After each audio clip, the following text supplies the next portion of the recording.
everybody, and welcome back to Touchline Banter, the best and your favorite footy podcast. I'm your host, Ruben Dario Chavez Jr., aka Ray Chavo. As always, my co-host, Shayan Karimi, and we're back. This time, we're putting our ball knowledge to the test, just like we did last year. We're going to be making predictions. We're splitting our predictions up into 2 episodes. The first one, Premier League, we're going to do the top 6, Player of the Year, top goal scorer, and then the other episode will be La Liga. We're just going to do the top 4 for that one and the top goal scorer as well. And obviously, that one will go more in depth into Real Madrid and Barcelona. This one, we're probably going to talk about the teams that we think are real contenders and see where we disagree. Are you excited for this, Cheyenne? Because I do think we're going to disagree a little. I think so. I think on champion we're disagreeing. I think third, the rest like 2, 3, 4, 5, 6. I think we're going is going to be relatively even. But yeah, I think it's honestly I'm really excited for this Premier League season. I think it's like one of the going to be one of the better ones in recent years. I just think the Premier League as a whole, the top teams have what's the word? They've strengthened so much and done so well in the transfer window. I really think it's going to be a great season. Like last season, like at points, like I wasn't really following, like watching games as much as I probably should have. But this season, you're going to be forced to be a lot more attentive just because of how competitive the games are going to be. That's very fair. So I guess what's the best way to start? It'd be weird. Do you want to start 6 going up, or do you want to start 6 going up? So who do you think is going to come in 6th place? Okay. I don't know about you. I've actually had more like the tough time on these few positions, like 6 to 4. I think those are really difficult to see for sure. Yeah. So 6, I've honestly battled with this one a lot. Can I ask a question?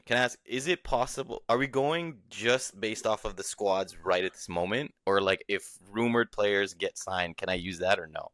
I'll allow you to be like, if they get this player, I'll have them here. If not, then I would have this other team. If you want to kind of have okay. Like yeah, I don't want to do that too much. So I don't think I have, but at 6, I've flipped around with a lot of different teams. Honestly, like 3 different ones that I've put there. I'm gonna go. It's so tough. There's so many teams that can compete, and I think it shows like just the strength of the Premier League this season again. I think I'm gonna go Spurs. Spurs. Yeah. Okay. Yeah, I'm going Spurs. I believe that the biggest addition for Spurs has not been any of their signings, even though I really like Mohamed Kudus. I think he is going to be like a good winger. He's strong. He's pacey. They looked good yesterday against PSG up until like the I was going to say, Kudus in particular looked very good. Yeah, exactly. But I think the biggest addition has been Thomas Frank. I really think that he, is going to be the quote unquote one of the signings of the summer just as a manager. I think he did incredibly well at Brentford, and I really think he's going to elevate this Tottenham team. Overall, when you look at the teams that I was thinking about that's going to be in that 5th, 6th, 4th position, maybe even 7th, 8th, like kind of thing, I was battling with, I don't know about you, but it was Man United, Villa, Crystal Palace, Newcastle, even Everton I've liked, aside from Grealish, because I'm not really sure how well he's going to do. I know he could possibly fit really well in there. Hopefully he does. But I really think overall as a squad, with the likes of Solanke, we know that Maddison's injured, but when he does play, I think he can be a really good player. Van de Ven, Udogie, Bentancur, Kulusevski. I just think they have a really good squad on paper. And now with the addition of Kudus and Thomas Frank, I think they can really push more. And just like the way Frank carries himself, I'm buying into him. Even after the press conference and the interview yesterday with the Super Cup. He was like, yeah, we played a really good game. PSG are an amazing team. I'm proud of my players. They're like, you want to play for him. I feel like that. So sure. I'm pretty confident that Spurs are going to finish in the top half. And what did they finish last season? Do you remember or no? They were below United, so they were like 17th or whatever. Yes. No, they were 16th. United was 15th. There's something. They were basically right outside the relegation. Yeah, the loss of Son is a big thing as well. I mean, they're going to have to manage for that. But Matthias Tell could possibly come. He's still a young guy that they had from Bayern, so he could do well and fulfill on his potential. I'm bumping them a lot of spots. So I'm here with Spurs. I'm liking it. I think your friend Jake's gonna possibly agree with I you. mean, he has a lot of positivity going into this season. I will say he after the way that Matthias Tell played yesterday, he thinks Tell should hug the bench until December. So I don't know if he agrees with That's you that true. that's a good player That's fair. to bank on. But look, I think Spurs' ceiling is like seventh. And I'm saying Okay. this because despite the squad being good, it is thin. They don't have a lot of replacements. Case in point, Madison's hurt now, and now they need a number 10. They don't have one in the squad. They're Yeah. being linked with Eze because of that. I doubt Eze chooses them over Arsenal, and I doubt Levy even puts up the money that's required to get Eze because that's one of the hiccups why he's not going to Arsenal. So I don't see a ready-made replacement for Madison in the squad, and Madison's not even a player that you can count on. Like this is another major injury. Even if he comes back, I wouldn't. As a Spurs, someone who's not a Spurs fan, just on the outside looking in, I wouldn't be comfortable putting any of my team's hopes on a guy who has those needs. It's the same thing, to take it to Real Madrid for a quick second, just as a comparison. There's a reason why every Madrid fan says we need another center back because 2 out of the 4 that we're going in with, you're worried about their knees. You're worried about Militao, and you're worried about Alaba. Now, Militao looked good the other day, but we'll get to that in the next episode. So, all this to say, I think Spurs, with the addition to Champions League, are going to find it very difficult to fight on all fronts. And the problem with Spurs is, and this is where I think it's like they're in the worst possible place a team can be with an owner, because I actually think that Levy's done a lot. The stadium is nice. I've heard from everybody who's been there, including my friend Jake, that it's a beautiful state-of-the-art stadium. You see the pictures, you see whatever. It was built for Champions League nights. You have had some really great players like Son, like Kane. You've had managers like Pochettino, Jose Mourinho, Conte in through the door, and it hasn't worked. But why? Because you're not spending money. We can sit here and talk about how money has warped the game and changed it and if it's good or bad, and that's a different discussion. The reality is Liverpool won the league last year and have invested so much money just on trying to keep their position. Spurs are trying to get back to that, and they're not investing the money that you would need to be the kind of club that they are. Like, again, they're a club that you walk around Toronto, you walk around places globally now, you see people wearing the Spurs kit. So Yeah, which is weird. they're Yeah. becoming a bigger brand. They're Yeah. like, in a weird way, they're like an American team. And I don't know if it's because of Gareth Bale. I don't know if it's because of Harry Kane. I don't know what happened, but Spurs have a lot of fans here in North America. So all this to say, without proper investment in the squad, there's no way they're going to be able to fight on all fronts. So Thomas Frank's going to have to pick and choose. Will Levy have patience with that? Will the fans have patience for that? And call me a cynic, I think Thomas Frank's a good manager, but I thought Nuno Espirito Santo was a good manager too. And they're basically the same. Nuno's the kind of person who, when he's playing a team that's better than him, he just sits everyone back, defends. That's what they did yesterday against PSG, and it worked. They basically were playing 8 in front of the ball. Yeah. So it worked. PSG let them, played into their hand a bit, but then they still let that slip. So do I think Spurs are going to struggle beating up on the bad teams in the Prem? No. They have enough talent. They'll be good. I think they'll struggle in Europe. I think they'll struggle for fitness at some point in the season if they don't have more to call on in their squad. And ultimately, I think, honestly, for them, the best case for them is they go out early in the Cups and in the Champions League. Then I believe that they could get a top 6 finish. But if they are still in all these competitions in January, February, they're going to fall off. So I have them just outside. I think like 7 or 8, and, they'll do all right. But my 6th place, maybe controversially, you mentioned them, Manchester United. Maybe I'm sipping the Kool-Aid, and I know that. See, I was right there. I was really right there. It was, and I think I might surprise you where I have them, but it is a bit of a caveat with where I have them. But sorry, go ahead. Yeah. Yeah. I think they're going to make a big jump because, again, the difference is they've spent some money. That's a big difference. And the other difference is, like, they don't have European football. And I think that's going to make such a difference for them. Amram has had a whole preseason. And the same way that you're drinking the Thomas Frank Kool-Aid, I'm drinking the Ruben Amram. Like, maybe because he has my name, maybe because of a host of other reasons. There's a lot of Kool-Aid being drank on this podcast. He has, like, if he is really a good coach, if he's going to be the kind of coach that we thought he was going to be when he came into Man United, this is his season. They've spent money. They've brought in reinforcements. Now it's time for him to make this team what it's going to be. He doesn't have as many excuses now, so it's put up or shut up time. I think the fact that they're not playing in Europe will help them. I think they could. It's going to be. I think it'll be nervy at times, but I think top 6 is within their grasp. So you can respond to that, and you can tell me about your number 5 spot if you want. Yeah. With your, just to piggyback a little on your Spurs points, I don't really disagree with anything that you're saying. I think this 5, 6, 7, 8 spots are very open in the Premier League. I really think you could shuffle it around, and you're not necessarily wrong. I agree with you. Yeah, absolutely. Nuno was also seen as a very good manager as well. Personally, I think just from what I've seen from Thomas Frank, I just rate him a little higher than what Nuno did. And I don't think that they're necessarily going to play the way they did against PSG in the entire Premier League as well. And I think that Thomas Frank is going to have to make that decision that you said of picking and choosing where he wants to compete.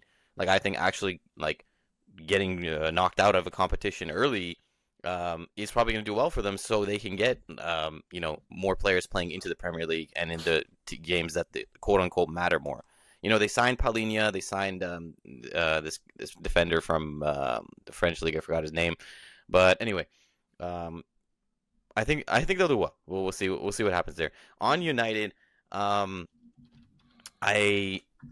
I agree that they spent a lot, and similar to Barcelona, nothing like spending more money to get you out of money problems.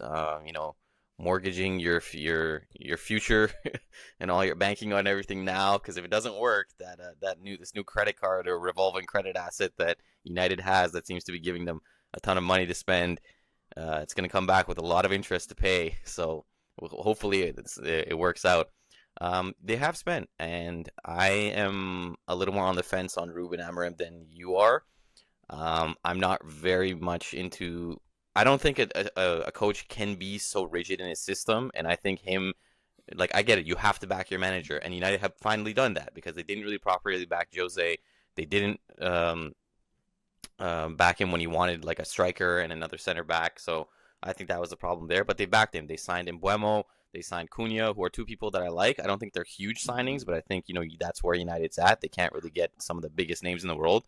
Although Šeško was a surprising big hit. The defense is questions for me, especially on the wings. I mean, I'm hearing that if they play their 3-4-3 system, however it shapes out, it's going to be Dorgu and Diallo, like kind of at the wing back roles. And then the center backs, I have questions of Martinez, De Ligt as well. I think Lenny Yoro is the only one I trust. But if offensively, I really think they could light it up. Like I agree with one of Ruben's points from another episode that Benjamin Šeško could probably have a better season than Gyökeres. It's possible. I don't necessarily think it's going to happen, but it's possible. Moving on. Sorry. Šeško hat trick this weekend against Arsenal. You heard it here. I'm so excited. I'm so excited for that game. So excited. Like, just whatever way it goes is going to be really funny, just for the banter of the losing side. So number 5 is a bit of a caveat, and I'll tell you why. So I have United at 5, but I have United at 5 if they get Baleba. I think they have to get another midfielder. I think Bruno Fernandes has to play in one of the left or right 10 roles. I know Cunha is possibly going to play there, maybe Mbeumo, whatever it is.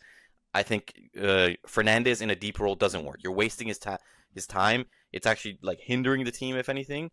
They've been linked to Baleba. He looks like one of the best midfielders, young guys at least in the Premier League. We know the Brighton conveyor belt of midfielders with Caicedo, who looked great last season, and now Baleba looked amazing. He gives me like Yaya Toure vibes, like all over the pitch, covers all the grass, can defend box to box, great passes. If they get him, I really, really think then they have backed Amorim to a point that like it's just get it done now. Now, obviously, you need a keeper. You probably need a little bit better wing backs. Let's see how Dorgu does. Let's see how Dallo and Diallo, whoever plays on the right, does.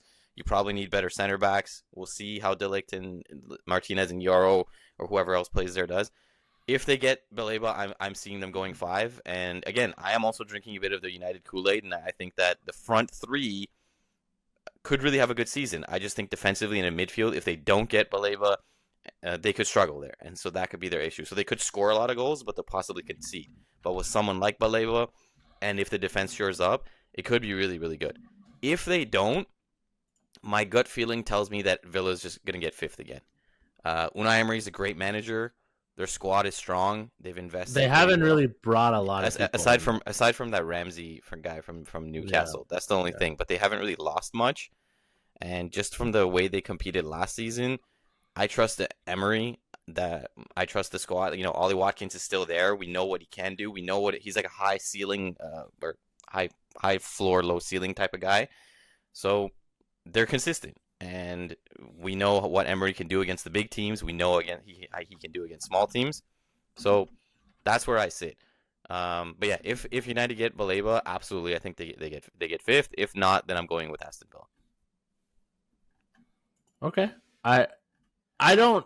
I guess the thing that does worry me about Villa, because I had them like they were in the mix for me very much to like what you're saying. Like they're in the mix for me to be in the top 6. They're in the mix for me to just be outside of it. Last season, like I guess I'm just like last season they did well. They were in the Champions League. They pushed PSG. They really needed that Champions League spot, it felt like, to kind of reinvest more money. Because they didn't get it, they didn't go after Rashford or Asensio. You're right, they didn't lose a lot of people, like no one that's like game changing at the very least, and they brought in some smaller business. Emery's a good coach. It's just hard. A part of me is like, do I think that they can do it? In 5th spot, I actually have Forest. I think Forest is going to have a good year. Okay. I think they're going to build on the platform that they did last year. They have the Europa League this year, which might thin their squad out a bit. And I know they've lost some players. But again, I like Nuno. I think he's really cracked on how to play with that squad. It'll be interesting to see if they can kind of replicate what they did last season and not get found out. I know the run-in at the end was kind of shaky at times, which is why they missed out on Champions League as opposed to the Europa League. I mean, technically they got Conference League. They only got Europa League because Crystal Palace got kicked out of the whatever. All this to say, I do think that Nuno's building something at Forest that feels sustainable. They're a club that's shown the willingness to spend, so I do think that they'll be 5th. Honestly, though, like the way that you were talking about Villa and my own feelings about Villa, I could easily see Villa being 5th. Like I thought about them a lot in that. I think they could be 6th. Like they could definitely be in those places. They could even push for the Champions League again. I'm just sticking to what I had in my mind. Forest top 6 finish. That's what I'm picking. I know that there's some question marks, but I feel comfortable enough with Nuno and with what they've built to think that they can continue on the right track. Okay, we're on to the 4th place now. This is where I think it's the last one where things get spicy, because I think the top 3 most people think is very obvious, but the top 4 also has. Anyways, whatever. Who's your 4th? Who's your 4th? Okay. This is the other position, 3rd and 4th, that I flip-flopped, and I'm just gonna go with my gut. I'm going with Chelsea. Okay, yeah. I thought you were gonna have Chelsea higher. I really no.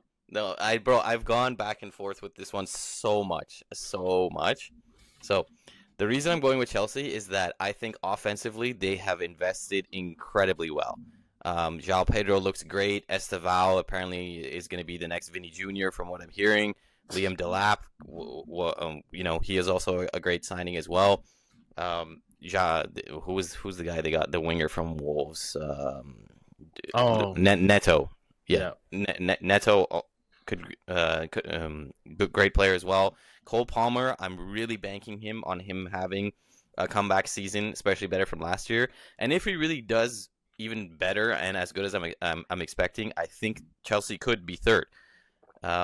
The 2 reasons that I think that they're going to be 4th is because their defense has a lot of injuries. Like Fofana is still out, Cole is dealing with injuries, Badiashil's dealing with injuries.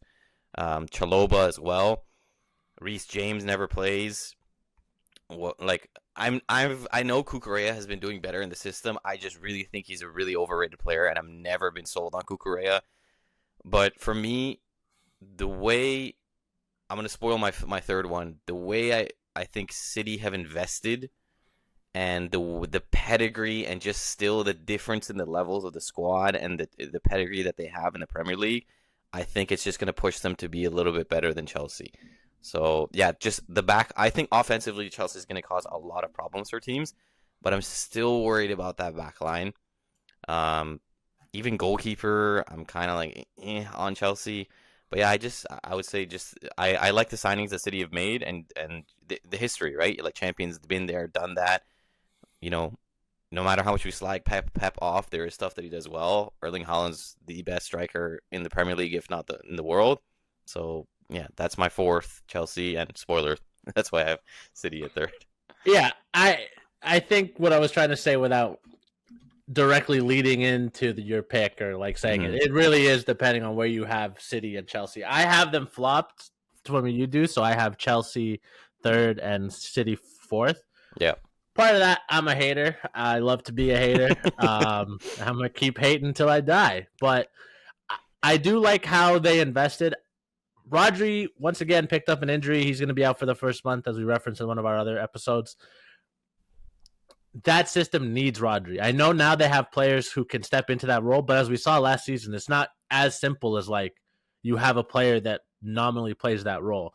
Regardless of how we feel about the Ballon d'Or, Rodri was the best at that position. And I say was because hot take, this is going to be my first hot take of the new year, I guess, officially. I don't think he's ever going to get back to that level. I think once you have the kind of injuries that he has, especially it's one thing to have a knee injury, but once you start getting the injuries before you're even playing again, and you have to take more time off the shelf, that's a bad sign. It's not good. I don't think that Rodri. We're not going to see prime Rodri ever again. Will we see a good version of Rodri? Sure, but he's 29 years old. You're starting to get to that point where the physical side is going to dip anyways. You add a knee injury on top of that.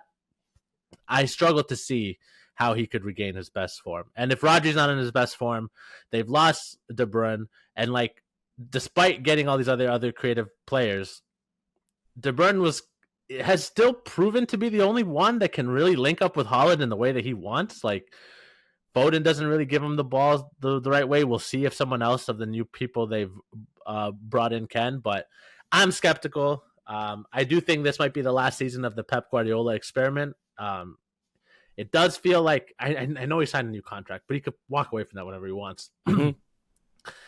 I think he is starting to get tired, and I think that the league around him has changed. I'm not saying he's done at coaching at the elite level. He could easily take a sabbatical and come back to either. I am sure Man City would let him take a year or two vacation and then bring him right back. But I don't know. Something tells me that this is not going to be a season that they do very well in. They did expand their squad a bit, but obviously they still have European contest demands, the cup demands, and again, this is the same thing I'm saying about Spurs, but a bit different. They are going to be expected to compete in everything. So they're going to have to run this squad pretty ragged. Will they stand up to it? I don't know. Haaland is a really good player, best goal scorer on the planet right now, you could argue. But he has also shown himself to get injured and stuff. Do they have someone behind him that can really bag goals like that? Alvarez left. They haven't really replaced him. I don't know. I have a lot of skepticism over City. And for Chelsea, it's just, man. Maresca, let's see if you can do it. You got a lot of fun players. We're really excited about the Chelsea product overall. Your Club World Cup champions. Is Cole Palmer going to show that he's an elite player? All those things. I think they're interchangeable. I know a lot of people have Chelsea making an outside threat to the title, and some people strictly think it's City, Liverpool, Arsenal's getting lost in the shuffle. I don't see City as that good, and I don't see Chelsea as that bad, so I'm kind of flipping them. But does their defense not worry you for Chelsea? Sure, but they feel like a team that could score 4 and give up 3. Yeah. I don't know. Like I Yeah. just they have that look of them. So Yeah. it's worrying, but not worrying enough. Like I'm also worried about. Well, we'll get to it, Yeah. but Anyway. but number two. So okay, Wait, I just want to Barring, respond no, on go your ahead, go ahead, go on ahead. your point on Rodri is absolutely fair. So with ACL injuries, it really goes one of either way. Like for example, again, not to bring it back to Real Madrid, but he just pops into mind all the time. Jesse Rodriguez was an amazing young talent coming off the bench, huge guy. It's like integral goal scored off the bench. Tears his ACL, done. Goes to PSG, goes to like Las Palmas, drops off a cliff, never see him again. Or sometimes it can go the other way, like for example with Van Dijk, who and Community Shield didn't look great, but he tore his ACL, came back, overall was like good. There's probably better examples of Van Dijk. He's just the one that's coming into my mind that the ACL can go either way. Um, I don't disagree with your point. I would just say I don't know. It's a wait and see kind of thing. I'm not sure. I just think with Rodri, he's not someone that relies so much on his physicality, for example, like Van Dijk does. So I believe that Van Dijk has taken a step back because of age and the ACL thing. He is more a physical relying player. At the same time, with Chelsea and City, like the thing is that like I think Chelsea like they don't really have the players there and like a tried and true like this is us, this is our spirit, this is our way of playing. It's still a lot of like conveyor belts of players going in and out. And yeah, maybe this is the season that Maresca establishes them, and that could absolutely happen. Pep's philosophy, whether we agree with it or not, and how much we bash it and make fun of him, there is a philosophy, there is a way to play, there is a spirit there. I just think that you mentioned Kevin De Bruyne, and I agree with you. I'm really, really big on this Reinders guy. I'm what I'm seeing from him. I Yeah, really he's like. good. He's good. I really like the Nico Gonzalez they got from Porto is someone they should have gotten January, and I'm not sure why they didn't last season. Um, I think he can do well as well. The thing that concerns me with City, again, both of them, I go to the defense. Who plays that right back? Because if it's Mateus Cunha, was Nunes? Mateus Nunes? I think. Yeah. Um, okay. All right. We'll see. But like the drop off from Kyle Walker has been immense, like huge. So there's concerns there, and I think there's a reason that like we flip flop both of them. At the same time, like time flies. It's really crazy. It's coming up on a decade that Pep's been at City. Yeah, he's been at City. Like, okay, sorry to make this into a soapbox thing, but yeah, he's been at City longer than he was at Barcelona and Bayern Munich, like combined, basically. Yeah. And all this to say, like that's why, like, I I can't stress this enough. I dislike Pep not just in the footballing sense, but like the man's a hypocrite. I'll just leave it there.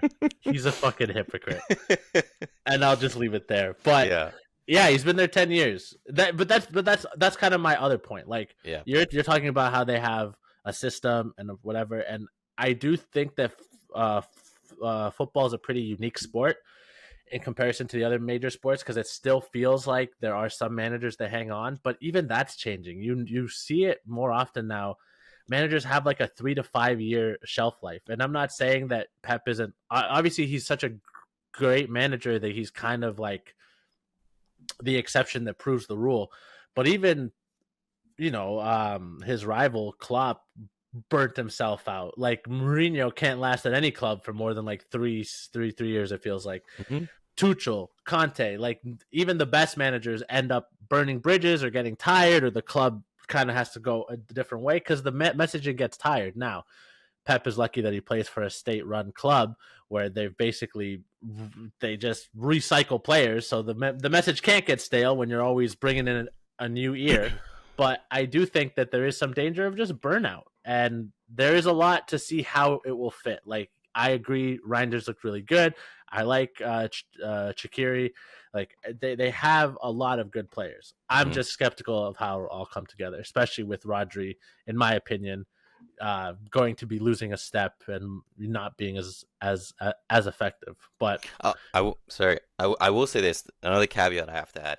I think Ryan Cherki from Lyon could do really well. A lot of people seem to, like in the Premier League rhetorics I'm listening to, like from different podcasts, they think he's going to light up the league. I'm not exactly sure. People do rate him highly. Yeah. For me, the question is how good is also Bernardo Silva?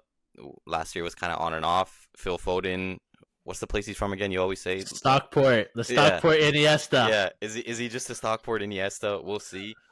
Um, I will say this. Yeah, there was one other caveat which I remembered as well. If they get Rodrigo, um, they Oh win. yeah, I think I they win. think they might I win think they the win the league. league. Yeah, No, yeah. I think they do. I think they absolutely win the league. I think Rodrigo is He's kind of such perfect for that yeah, system. He's kind he's of so perfect. perfect, and I really think he's actually such an underrated player at Real Madrid, which I would Yeah. hate to go.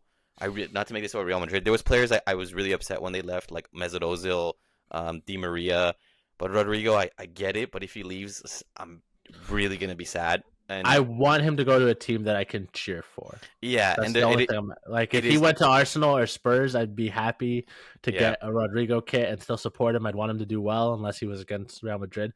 But he Mhm. also has the look and feel of a player that, if he goes somewhere, will come back to the Bernabeu and score 3. Like, I Yeah, just exactly. know that's gonna fucking Yeah, like he fits perfect on that left side, and then you fit Foden, Cherky, whoever you want on the other side. So I really think they steamroll, if not like at least like compete for a win.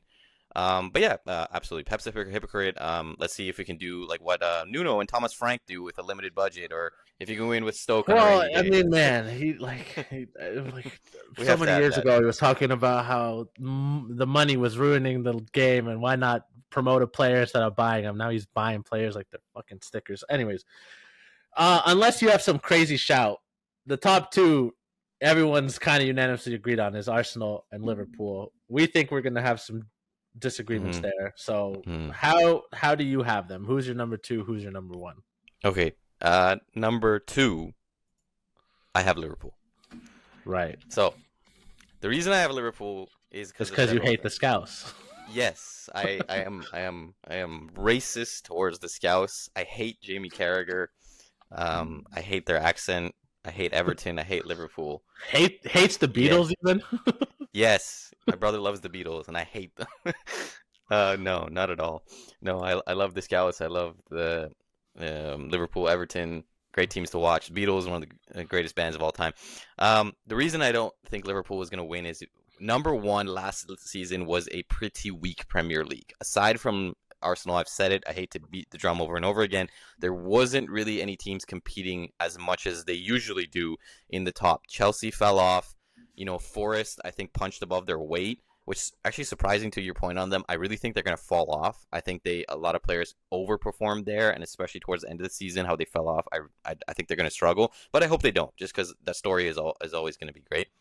But yeah, it just wasn't a competitive Premier League as much as it should have been. Arsenal had their problems. Arteta just constantly sticking to the way he plays and never changing and never adapting, despite of the players that he had or the situation or whatever. That was a problem. So I think when you basically can just have blinders on and you're just like, okay, we're good, we're winning, we're the best team in the league.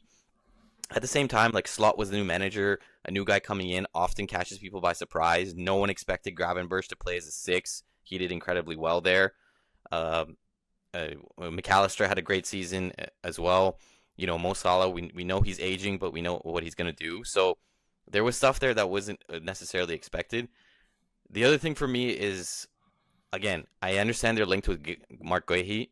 I really think they're vulnerable in defense, and I think it got exposed in the Community Shield. I get it if you lose the game, it's just viewed as a friendly, but Slot, I've looked at his tactics, especially in depth from like the Athletic and other videos.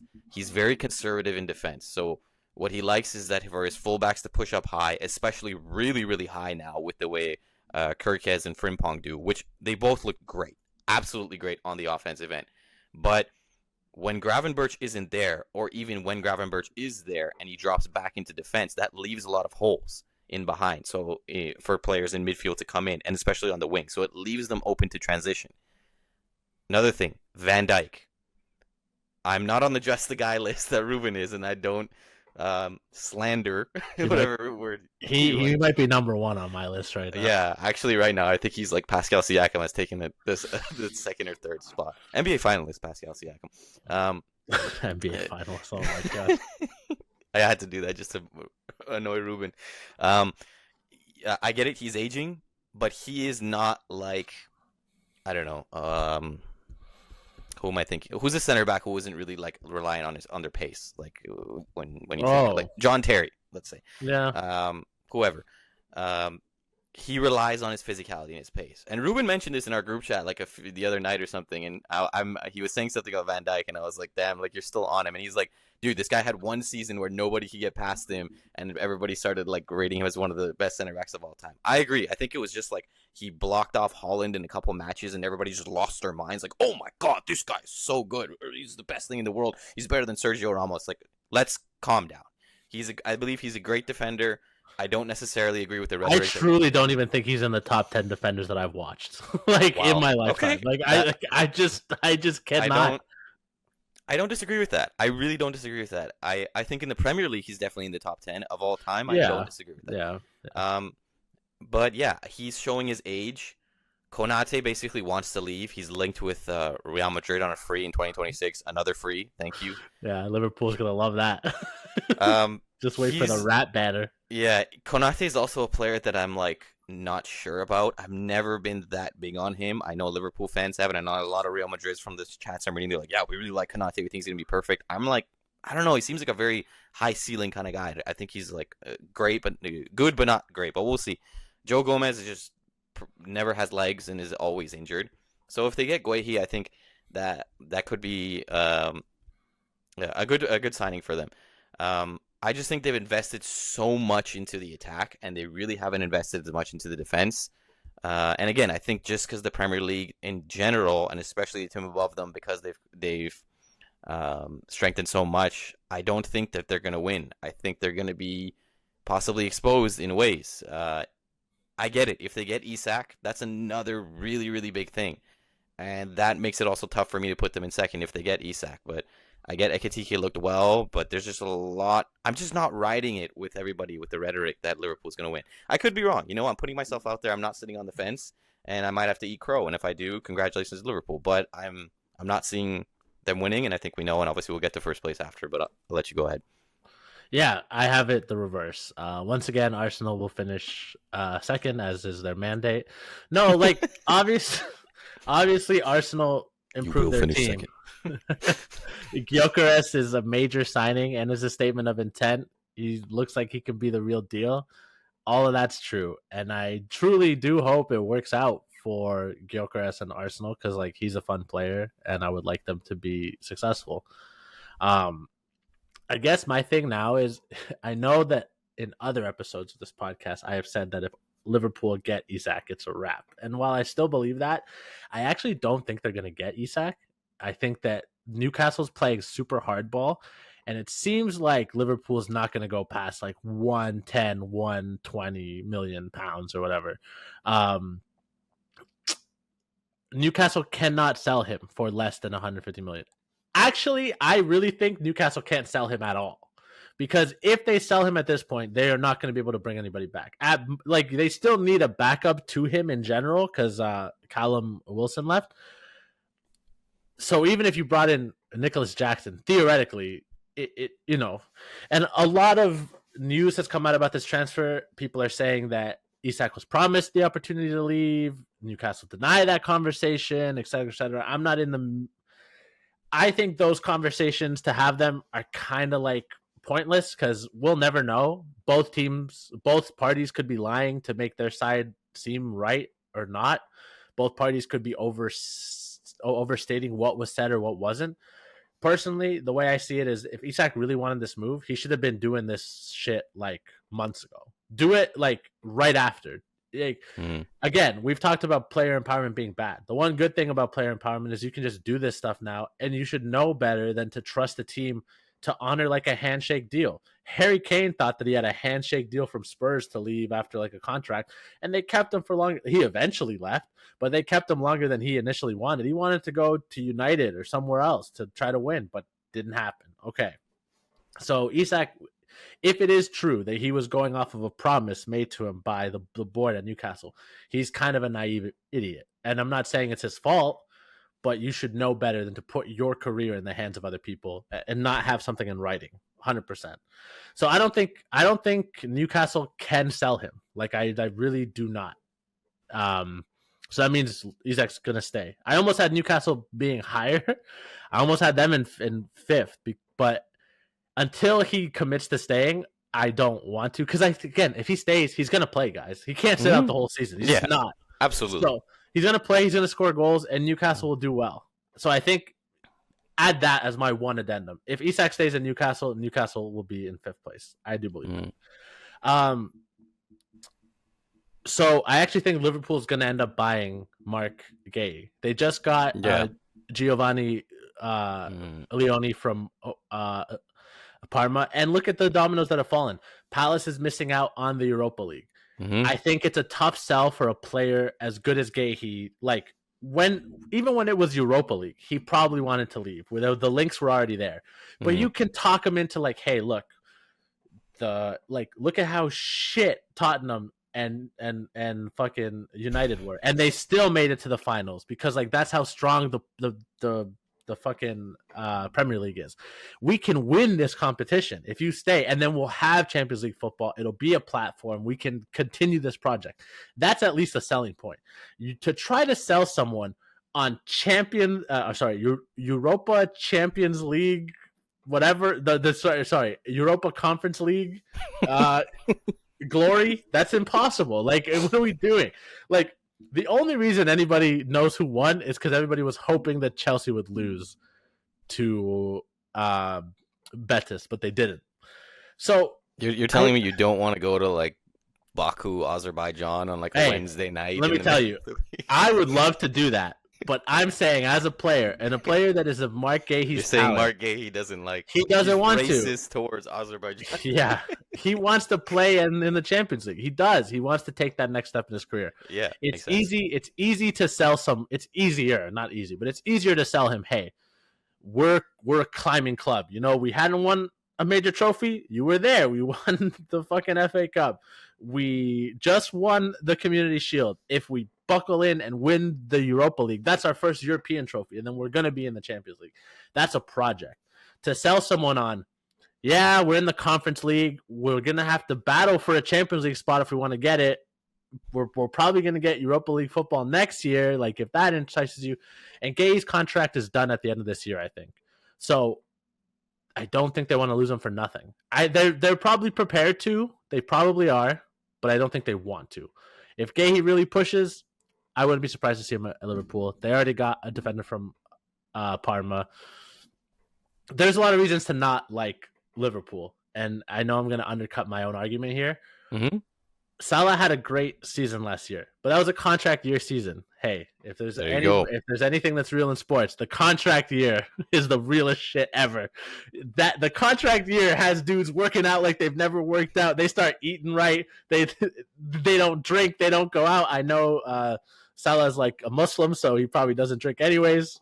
But bro, Isaiah Thomas in the NBA, not the Pistons Isaiah Thomas, but people were spewing like rhetoric like he's one of the best point guards in the league. I'm like, guys, come on, man. A contract year player, like they say, never fall in love with a lone player, never fall in love with a contract year player because that's slippery ass slope. And he's getting older. It could fall off a cliff, and if they don't get Isak, like you're saying, Ekitike is good, but we haven't talked a lot about it, and I don't want to talk about it in a gross way. But Jota passed away. Yeah, that's a huge hole. Absolutely. And not only a hole in the attack, but it's a hole in the dressing room, and it's something to contend with. Like, we don't know emotionally how that's going to affect the team, how the dynamics are going to change. It's a hard person to replace, is my point. And it's sad, and that'll make this season a bit more emotional. That could be used to galvanize them. It could also be something that ends up being too heavy to carry. Either one of those is fair and fine. Yeah. So there is a lot of things to not like. I'm just banking on the fact that Liverpool have done some good business and are probably not done. And so I do think that they'll have enough. And it's also like Arsenal kind of Arsenal needs someone on the left for me. They can't just keep doing Martinelli. Like, they just can't. Like, it's just not good. And if they don't, then their attack becomes very one-dimensional. It's set pieces. It's everything down the right. So, I don't know. I'm skeptical about Arsenal. I could easily eat crow. Like, this could be the year that Arsenal does it. Like, it's right there. It's close. I think especially if Liverpool don't get anybody. Like if they really Yeah. just only get this defender from Parma, because again, Van Dijk is washed, and I will Yeah. stick by that. So if there's two things to take away from this podcast, Rodri is cooked, Van Dijk is washed. Third thing, Pep is a hypocrite. Those are the three things that I want to really. Thank you for watching, and we'll see you. The only thing I wanted to add with Isak and Liverpool, I'm actually on the other side. I think he's done. I think there's been so much bullshit rhetoric as well and lies like spewed from fucking Fabrizio Romano and all these like what do you call them, like insider transfer guys, which like some I like some I don't. Romano being one of them because he seems very Barcelona-esque. Yeah, I just think he's too far gone, and it's going to be tough to come back. I do agree that like Liverpool, Newcastle are playing very, very hardball, and like for less than 150, they won't sell, and like it's a problem of getting Jackson in. But deadline day, anything can happen. There's still like a couple of weeks left For sure. I will say, I don't know if you saw, but Andros Townsend kind of gave his perspective because people were asking about like, yeah, I didn't see that. Like what happens when a player clearly wants to leave, blah, blah. He's like, honestly, in the locker room, we don't really hear a lot of that stuff. We kind of tune it out. And he's like, at the end of the day, if they come back, everyone's kind of just like, hey, That's like, true. welcome back. You're like, That's true. Because like ultimately, like we see it as like, oh, well, like not everybody that plays for Newcastle is bleeding and dying for the shirt. Like maybe Dan Burn is upset that Isak is trying to leave and doesn't want to continue to build there. But like the rest of them, they're players getting paid to be there too, and they probably have more allegiance to Isak and like want to see him be good and want him around than they care about whether or not Newcastle, whatever, right? So I think there's a route back. I think the key people that need to facilitate that route back are the board, Isak, even Eddie Howe. Like he really isn't even in communication with Isak is how we're seeing. So I don't know how much what he can do, but I don't know. It's definitely an ugly situation, but I don't think it's impossible. Yeah, I agree. I think like obviously someone like Dan Burn or whoever else is like a tried and true Newcastle person could be a little like iffy when he comes back. But overall, I think the fans are much more harsh than players are. They're just like, listen, you're back, welcome back. Like you said, let's get it done again. The only thing I wanted to add with Isak about Liverpool is that obviously with the tragedy of Diego Jota and his brother, rest in peace. People are like, oh, like they don't need Isak. It's like they sold Diaz, they sold Nunez. Yes, they have Hakpo. Yes, they got Ekitike. Yes, I get it. They got Wirtz, who I think is going to be amazing. We know what Salah is, but again, contract year. Like realistically, they probably need another forward. Like Ekitike can play on the left or I believe or the right, but ideally down the middle. So we'll see how that goes. Stay in Newcastle. Don't be a traitor. Don't be a rat. Yeah. Like Trent. Like Number Trent, one then, yeah. Like Trent Rat Nick Zal whatever. I can't say. It didn't work. It didn't work. Okay. Let's go to number one. Okay. Yeah. Go to All right. So sorry. I'm going with Arsenal. So I said why Liverpool isn't going to win. I'm not going to go over that again. The reasons why I think Arsenal are going to win. Overall, I really think, aside from Liverpool, Arsenal, I look at them, I'm like, what else did you really, really need aside from a striker? And yes, and yes, a left winger, but I will get onto that. So defense, they are arguably the best. No, I think they're the best defense in the Premier League. I'm not going to say arguably. They're the best defense in the Premier League, in my opinion. Yeah, probably. Midfield, I think Zubimendi is someone who has really flied under the radar. I think that we could look back at this. I think Wirtz is going to be the signing of the summer, and I think he's going to do really, really, really well. I thought Thomas Frank was the signing of the summer. No, as a player. I mean, like, come on, man. No, Thomas Frank is the GOAT, okay? He's going to win the Premier League. Yeah, but I think Zubimendi we could look back at this, and we're going to be like, damn. He's going to be a really, really integral part to Arsenal. Realistically, I don't think, like, again, not to make this about Real Madrid, but we are those fans. We had, like, Chouameni in there, but I do think Zubimendi has much more ball-playing and dictating abilities, and I think that's something that Arsenal needed. At the same time, people are, like, saying that, oh, they didn't, like, add a lot of players to play in the first team, aside from Zubimendi and Gyökeres, and obviously they probably need the left winger. Who else did they need in their first team? Yeah, they just needed better bench players. They got Norgard in, who's a better replacement, much better replacement than Jorginho. I am of the mindset that Madueke is actually going to do really well. I agree with that. People are very harsh on Madueke. Yeah. I think he could. And I think that quote unquote solves the left wing problem. I don't think they're getting Rodrigo. I still think Eze is a possibility, and if they do, I really think there isn't like any argument of what else do they need realistically. But I think when there's competition for positions, when Madueke isn't playing and Martinelli gets chosen ahead of him, and vice versa, both of them are gonna be like, hey, hold on a second, like I want to play there, and I think they're gonna do really well. I get with the big thing now is obviously Gyökeres. I understand there's a lot of advanced stats saying that like he's not that good in the air, even though he's tall. He plays a lot in the counterattack, etc., etc. I understand that, but there's something called the eye test in sports, and we've seen it across the board. Yes. Take your advanced stats about Gyökeres and shove it. So again, Nerds. I might nerd.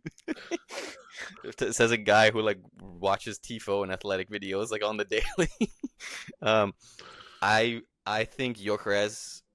I don't buy this like 20 goal things. I think he's going to do incredibly well in the Premier League.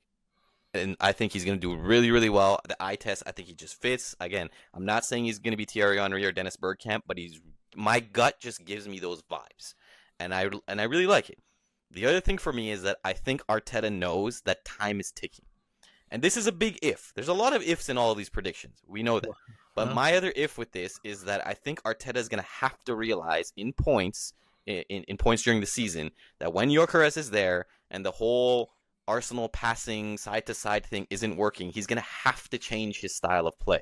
They're going to have to just play more crosses. They're going to have to play over-the-top balls, etc., etc., even with Kai Havertz as well, now coming off the bench. I think Havertz is a bench player. We mentioned that. Is a really big thing. So I think if Arteta can do that, which is a big if, and I think he will have to, not because he wants to, because he realizes time is ticking, I think that's going to really propel them. So personally, aside from probably the wingbacks, I prefer their defense to Liverpool and anybody else in the Premier League. Their midfield as well, I think it's one of, if not the strongest. And the front line, we'll see what Madueke and Martinelli or Eze does. But Gyökeres, I think, is really going to light up the league. We know how good Saka is. Listen, if they really don't do it here, if they don't do it with Gyökeres, like, let's say they finish third. Arteta's done. Yeah. Arteta is done. I mean, so the pressure's on, right? The only thing that could save them is if they won the Champions League and didn't win the league or something. Or if maybe even if they won both cups, that wouldn't be enough. Maybe. I don't know. We'll see. I think like they have to. I read a stat like in the past decade, like United has been into like 9 finals despite of the all the struggles they've had. So yeah, I'm really really big on just Arsenal. Wait till United beat Arsenal in that FA Cup 3-0. Šeško's hat trick. Gyökeres misses an open net. Oh my god! That's gonna be a really interesting game. I'm really gonna. Šeško scores the 3rd goal, does the Bane mask thing. Oh my god! No, but I really like Gyökeres. I'm really big on him. I think he's gonna do really well. Zubimendi, I think he's gonna be a really good. I think he's not my. We're gonna say player of the year and top scorer. He's not my player of the year, but I think he could be. He possibly could be. Just how integral he's gonna be. But yeah, I get it. Well, I understand the Arsenal mandates of finishing second. I mean, I think I already talked about why I don't think Arsenal will. I do think they need a left winger. Like, I think that we're glossing. Even though I think Madueke will be better, I don't want to pin a whole season on him. And I think Martinelli's kind of shown that like he's not great. Like, he's fine. He could be a good bench player. I do like the fact that Havertz is going to come off the bench more and be played. Like, you're not counting on Kai Havertz to score all these goals. And I do like Zubimendi. I think that was a good signing. But we're talking about goal scorers. So let's hear it. Who do you think is going to be the top goal scorer? I mean, like, I feel like if you have them winning, it's only obvious that it should be Gyökeres. But tell me if I'm wrong. It's actually not. I actually don't think it's going to be Gyökeres. I think it's going to be Haaland. Okay. I think City's defensive deficiencies are going to catch up to them. Especially, we'll see.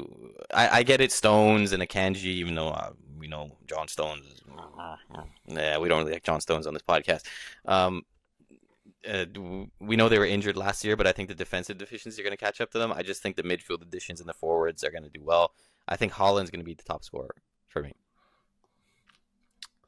A part of me wants to do something like, I think it's fun when you like do a big shout and it's like, oh man, that paid off. But I'm actually going to do a medium-sized shout. I think it'll be Isak. I think Isak's going to score the most goals. Okay. Because I think if he's on Newcastle, I could see Newcastle pushing for the top 4 again, and he will obviously be central to that. And if he's on Liverpool, he'll be the beneficiary of a revamped forward line and score a lot of goals on a team that I have winning the league. So either way, I think Isak is going to be the top goal scorer. That's a good shout, actually. I didn't really think about that much. So yeah, that's who I have. It will hurt him if he's on Liverpool because he probably won't take pens. Salah will take pens, and they'll kind of cannibalize each other. But we'll see how all that goes. I almost said Benjamin Šeško because I do think United is going to score. I do think they're going to score with their new attack, but that feels like a bridge too far. Player of the year, who do you have? Yeah, so player of the year. There's a couple different players that could go there. I think Haaland could definitely be one. I mentioned Zubimendi. I think he's going to do really, really well. I hate to go boring with this one, but I think he's the signing of the summer, and I really like him. I just think he fits all over the pitch on their team. Florian Wirtz. Thomas Frank. Mohamed Kudus. Legend. No, I agree with you. It's very boring, but I think it's Florian Wirtz. Yeah. I have them winning the league, and I think if they're winning the league, it's because Florian Wirtz is going to be everything that people are saying that he's going to be, right? As a 10, as a false 9, as a center mid, whatever you want. Again, we've talked so much about Liverpool, and I feel like we haven't talked about how good that player is, and how good he will be for this team. So I do think it'll be him ultimately. Again, I said this before. I'm going to say it again. Pep is probably like, fuck, I wanted Florian Wirtz. I wanted to ruin him. Yes, you wanted to ruin him. Yeah. I mean, that's all the predictions that we had to go. Did you have any closing thoughts on the Prem? No, I just think I think obviously we know why, but we didn't mention Newcastle in any of the top 6 positions. I do think if they keep Isak, they could push for top 6. I think they could definitely push for top 6 as well. Did you want to say relegation like quickly or no? I mean, my point. I think the 3 teams that came up are going to get relegated again. I really do. I think Leeds is going back down. I think Burnley's going back down. I think Sunderland's going back down. It's very sad. I know that Prem fans in general are kind of getting worried at this. If it happens, it'll be the 3rd year in a row. There are teams that I could see falling out. I mean, Brentford have lost their coach and a lot of high-profile players. They obviously lost a lot of talent. You have a team like Bournemouth who lost Dean and their other defender and has had their team kind of like gutted. But I look at the teams like Everton has Moyes and they got Grealish. Fulham's pretty firmly mid-table right now. I think they have a good coach, obviously, who's attracted some bigger jobs. I don't think they'll fall off. If there's a team that's like mid-table, is Fulham. They're going to be there. So then, like, I really think the only teams that I'm looking at here, like, maybe Wolves could fall off, like West Ham, Bournemouth. I'll tell you who I thought it was. It's Burnley, it's West Ham, and Brentford. I think the loss of Thomas Frank. Wow. So you think Leeds and Sunderland? Yeah, I think Sunderland for sure, just because of how much they've spent. I think Xhaka is also a really, really big signing for them. Leeds I see doing well, and I think that just with the loss of Thomas Frank and other players like Mbeumo, Brentford does pretty bad. Burnley, we know the issues that they have. West Ham, I'll sum it up. Graham Potter, terrible. It's hard to. I don't want to say he's terrible. It's hard to know. Harsh. It's hard to know what he is as a coach. I think he's taken the worst jobs he possibly could. Like he really has. But that's also his fault. Oh, for sure. Like he's not. Like that's part of being a manager. So I agree with you. But I guess I just don't think. I don't know. Maybe I'm being harsh on the teams that are promoted, but even Sunderland that have splashed the cash, like we'll see how it all pans out. Like I know people are down on Brentford and Bournemouth right now, but like Bournemouth kept their coach, right? They still have Iraola. Yeah. That's one thing I think that they will do better, even though like losing their entire back line. And Brentford, I like the bones of the club are still there. Like that's true.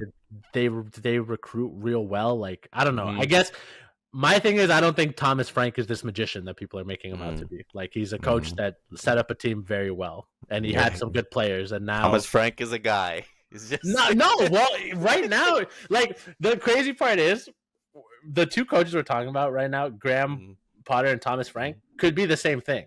People thought Yeah, Graham Potter walked on water when he yeah, was at Brighton, yeah. and That's then it true. turned out it was just that Brighton was seeing the market for all these undervalued players and playing fucking Moneyball, Mhm. and they became good.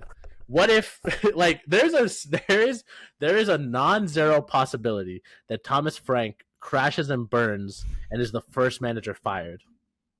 Yeah, I don't disagree with that. I It's think but that's why Spurs are going to be so interesting because they could be really really bad or they could be like incredibly good. yeah. But okay, so you have Burnley, West Ham, and Brentford. Mm. Interesting. And I Yes. have just the three. I have Leeds, Yeah. Burnley, and Sunderland. Although Mm. it will be fun. We're getting the Derby, Newcastle and Sunderland.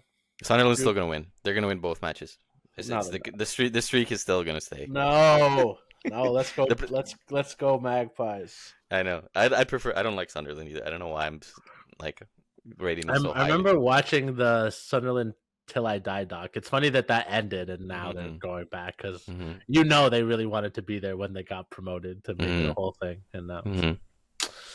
tough. Not Yeah, everybody can be Wrexham. Not everybody can be that's true. Wrexham. That's true. I Anyway, think that's all I have to say about the Prem. yeah, We're gonna record the other episode right off the back of this, so we'll be yeah. wearing the same stuff. But do you have any parting thoughts? No, I guess yeah. Quick recap. 6 to. Oh, I'll just do 1 to thing for mine. So I got Arsenal, Liverpool, Man City, Chelsea. I have Villa if United don't sign Baleba. If they do sign Baleba, I got United, and 6 I got Tottenham. I have Liverpool winning, Arsenal second, Chelsea third, City in fourth, Forest in fifth, which I already regret, and Manchester United in sixth. Um, yeah, that's. Mm, I should have just put Newcastle. it's fine. I did say if Newcastle get Yeah, Newcastle keep Isak, they'll be fifth. So that's my cop out if they keep him. yeah. Which I One think player on Forest who I think United should sign if they don't get Baleba, Elliot Anderson. That guy yeah, does everything, he's really good. and I don't know why other teams haven't gone in for Hey, him. stop signing away the team I picked to finish fifth. I need them to keep some people. No, don't tell them. Okay. Anyway, yeah, I think that's pretty much it. Yeah, we're gonna record the other one for La Liga. We hope you enjoyed, and yeah, we'll see you in a minute. Peace.